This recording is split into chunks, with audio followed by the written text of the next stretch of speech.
ادعا میکنه چون همین آدرسایی که به من داده ادعا اومده که حضرت عمر اصلا رو تو دوران طفولیتش مورد تجاوز قرار گرفته بوده بعد حتی تا سنش رفته بوده بالا نه به این اول شنی رو میدونم در زمان طفولیت چنین چیزی انجام گرفته باشد چه ربطی به بعد از اون داره؟ مگه شرک و کفر مهمتر است یا خدای نکرده مثلا زنا لیوات این چیزها؟ اینا هیچی نسبت به کفر و شرک، اینا گناه هستند، معصیت هستند. اگر ما میگیم کسا قبلا اونا مشرک بودن خدا اونا را هدایت داده، این خدا مورد رضایت خداوند متعال هستند.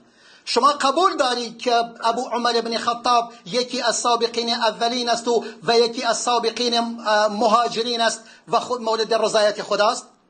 قبول داری؟ قبول داری؟ 100%. قبول داری که پروردگار وعده بهشت به او داده؟ تمام شد و رفت.